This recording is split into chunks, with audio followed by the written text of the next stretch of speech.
নাছোড়বান্দা লড়াই করে যাচ্ছেন টানা 3 দিন ধরে এবং কিল চড় ঘুষি লাঠি সমস্ত কিছু সহ্য করে পথে বসে রয়েছেন চাকরিহারারা, কারণ তারা সেই চাকরির যোগ্য এবং সেই চাকরি তাদেরকে ফিরে পেতেই হবে।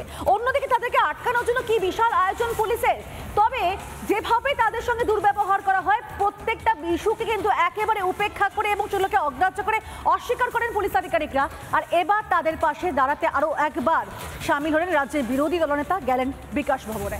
দেখুন।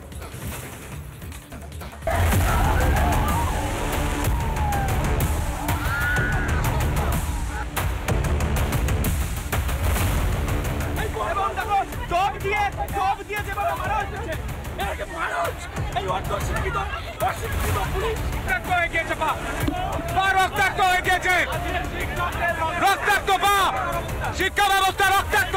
পুলিশ যেরকম ভাবে বিকেল বেলার পর থেকে মারমুখী বলেছিল, যেখানে একাধিক যারা শিক্ষক শিক্ষিকারা রয়েছে তাদের কোথাও মাথা ফাটিয়ে দেওয়া হয়েছে, কোথাও হাত ফাটিয়ে দেওয়া হয়েছে।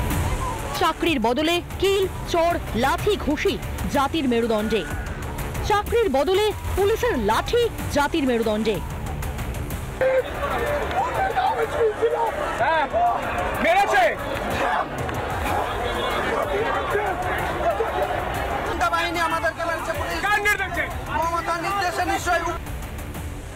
বৃহস্পতিবার রাতে লাঠি হাতে তুমুল মারমুখী পুলিশ। কারো ফাটলো মাথা, কারো পা, কারো শরীরে লাঠির দাগ। এত নির্লজ্জ পুলিশ মমতা ব্যানার্জি, চোর মমতা পদত্যাগ করুন, পুলিশ মন্ত্রীর পদ থেকে পদত্যাগ করুন, চোর মমতা। আমরা চাকরিরা শান্তিপূর্ণ মিছিল করছিলাম, তৃণমূলের গুন্ডা বাহিনী বিনা পোশাকে পুলিশের বিনা প্রভাবে মারছে। গুন্ডা বাহিনী গুলি করে মারতে বলুন, লাঠি নয় গুলি করে মারতে বলুন। পুলিশ মুখে হ্যাঁ পুলিশ মেরেছে, লাঠি করে লাঠি দিয়ে মেরেছে, পায়ে মুখে ঘুষি মেরেছে। জবাব কে দেবে, তাই কে নেবে? মাঝরাতে আহত ক্লান্ত চাকরিহারাদের অবস্থানে ফের গন্ডগোল।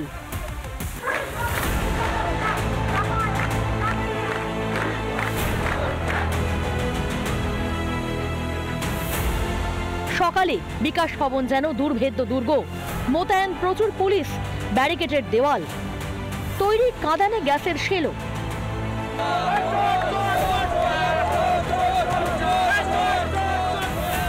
তখন পুলিশের ওপর ইট বোতল এলো এবং যারা বেরোচ্ছেন তাদের শারীরিক প্রাণ সংশয়ের ঝুঁকি থাকলো। আমরা নিরাপদে তাদের বার করেছি এবং এই বার করার প্রক্রিয়া যেটুকু বল প্রয়োগ করতে হয়েছে সেটুকু হয়েছে। পুলিশ সচেতনভাবে কিছু করেনি।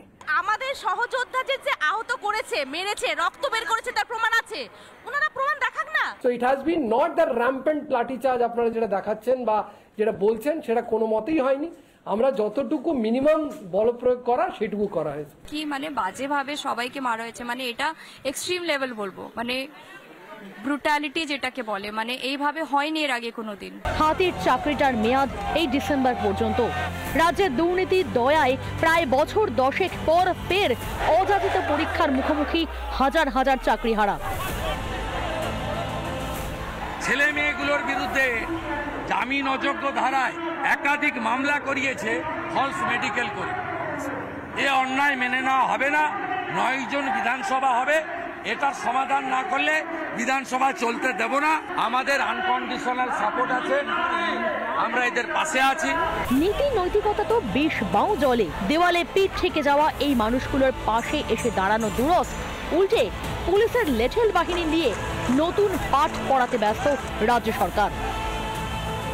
রিপাবলিক বাংলা।